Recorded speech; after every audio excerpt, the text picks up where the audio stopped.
ज्योतिरादित्य सिंधिया के चुनाव न लड़ने की खबरें आने के बाद केंद्रीय मंत्री सिंधिया के दिल्ली के दौरे को लेकर और दिल्ली के दफ्तर से इसका खंडन किया गया और इन खबरों को सिरे से खारिज किया गया। इसके बाद सियासी गलियारों में अटकलें लगाई जा रही हैं कि क्या अन्य केंद्रीय मंत्रियों की तरह सिंधिया भी चुनावी मैदान में ताल ठोकते नजर आएंगे। अब सभी की निगाहें बीजेपी की आने वाली 5वीं सूची पर टिकी हुई है। हालांकि सिंधिया को कांग्रेस भी चुनावी मैदान में दो हाथ करने के लिए ललकार रही है। सियासी गलियारों में अटकलों का बाजार गर्म। क्या सिंधिया पर बीजेपी खेलेगी बड़ा दांव? बीजेपी की 5वीं सूची पर टिकी सबकी निगाहें। सिंधिया के खिलाफ कांग्रेस ने ठोकी ताल। मध्य प्रदेश और ग्वालियर चंबल अंचल की सियासत का बड़ा चेहरा केंद्रीय मंत्री ज्योतिरादित्य सिंधिया को लेकर कई कयास लगाए जा रहे हैं। सिंधिया की विधानसभा चुनाव लड़ने की उम्मीद भी जताई जा रही है। सभी को बीजेपी की आने वाली 5वीं सूची का बेसब्री से इंतजार है। उम्मीद जताई जा रही है कि सिंधिया ग्वालियर पूर्व, दक्षिण या फिर शिवपुरी विधानसभा सीट से चुनाव लड़ सकते हैं। हालांकि अंदर खाने की खबर ये आई है कि सिंधिया ने विधानसभा चुनाव लड़ने से पार्टी को इनकार कर दिया है। इस खबर से मीडिया में सुर्खियां बनने के बाद सिंधिया को इस पर सफाई देनी पड़ी।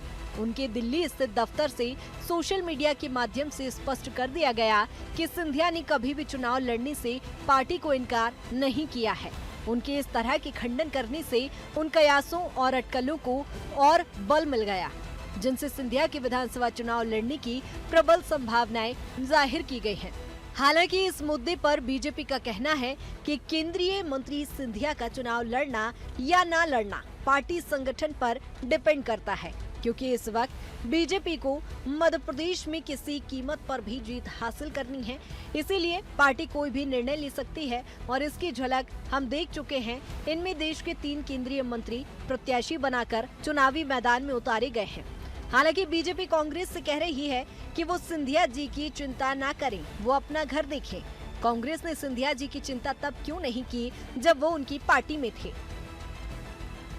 देखिए, ये जो भी कुछ अभी तक सूची जो घोषित हुई है, ये एक रणनीति के अंतर्गत ही हुई है। 2-2, 3-3 मंत्री, केंद्रीय मंत्री चुनाव लड़ रहे हैं। सांसद कुछ चुनाव लड़ रहे हैं। हमारे वरिष्ठ नेता माननीय नरेंद्र सिंह तोमर जी लड़ रहे हैं। तो मेरा मानना है पार्टी की रणनीति के तहत ये हो रहा है। अगर पार्टी ये भी सोचती है कि सिंधिया जी को लड़ाने से इस अंचल में और कहीं लाभ हो सकता है, तो पार्टी उसका निर्णय करेगी। ये पूरी तरह पार्टी पर और जो रणनीतिकार जो हैं हमारे, उन पर डिपेंड करता है। और जब बाकी सब लोग मैदान में हैं, तो अगर सिंधिया जी भी मैदान में उतरते हैं तो किसी को आश्चर्य नहीं होना चाहिए। कांग्रेस को इससे क्या लेना देना? कांग्रेस अपना घर देखे। नहीं, आज तक जब वो उनके साथ थे तब तक जनसेवक थे और अब जनसेवक नहीं है। ये तो एक तरह से उनके साथ अन्याय करना हुआ। आज चूँकि वो कांग्रेस के साथ नहीं, हमारे साथ हैं, इसीलिए इस तरह की बातें कांग्रेस कर रही है। चुनावी मैदान में सिंधिया का बेसब्री से इंतजार। क्या लोकतंत्र के हवन को आहुति देंगे सिंधिया? क्या शिवपुरी विधानसभा सीट पर होंगे काबिज? सियासी मैदान में समर्थकों की कयास होगी पूरी। कांग्रेस सिंधिया के चुनावी मैदान में उतरने का बेसब्री से इंतजार कर रही है। कांग्रेस ने सिंधिया को ललकारा है और ये कहा कि अगर वो सच्चे जनसेवक हैं, तो उन्हें लोकतंत्र के सबसे बड़े हवन में आहुति देने के लिए चुनावी मैदान में उतरना चाहिए। कांग्रेस का आरोप है कि केंद्रीय मंत्री ज्योतिरादित्य सिंधिया हार के डर से चुनावी मैदान में आने से डर रहे हैं। सीधे तौर पर कांग्रेस चुनाव मैदान में सिंधिया से अपना हिसाब किताब चुकता करने के लिए आतुर बैठी है। केंद्रीय जो उनका जो समिति है भारतीय जनता पार्टी के, जो केंद्रीय सिस्टम उनका अपेक्स बॉडी है, उससे इस प्रकार के संदेश आ रहे हैं कि इनको चुनाव लड़ाना चाहते थे। आप अखबार में भी देख सकते हैं, और वहाँ इन्होंने इनकार किया।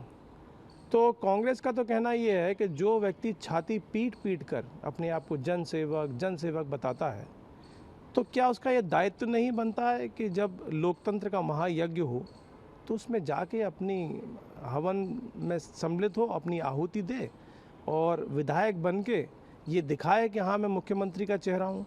खाली ऊपर से पैराशूट से मुख्यमंत्री का चेहरा।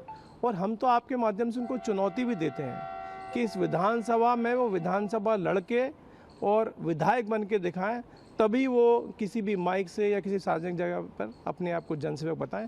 अन्यथा सब जानते हैं कि वो राजनीति किस लिए कर रहे हैं। कुल मिलाकर केंद्रीय मंत्री ज्योतिरादित्य सिंधिया के चुनाव लड़ने न लड़ने को लेकर सस्पेंस बना हुआ है। हालांकि जिस तरह से सिंधिया ने अपने चुनाव न लड़ने की खबरों का खंडन किया है, उससे ये जाहिर होता है कि सिंधिया भी मध्य प्रदेश के 2023 के विधानसभा चुनाव में सियासत की जंग लड़ने के लिए चुनावी मैदान में उतरने का मन बना चुके हैं। हालांकि ये सस्पेंस कब खत्म होगा, इस पर सबकी निगाहें टिकी हुई है। फिलहाल बीजेपी ने भी सिंधिया को लेकर सस्पेंस बरकरार रखा हुआ है। अगर सिंधिया चुनाव लड़ते हैं तो बड़ा सवाल ये भी है कि आखिर वो कौन सी सीट होगी जिस पर सिंधिया चुनावी मैदान में दिखाई देंगे। उनकी शिवपुरी विधानसभा सीट से चुनाव लड़ने की फिलहाल प्रबल संभावनाएं दिखाई दे रही हैं, क्योंकि उनकी बुआ यशोधरा राजे सिंधिया इस सीट से चुनाव न लड़ने का ऐलान कर चुकी हैं।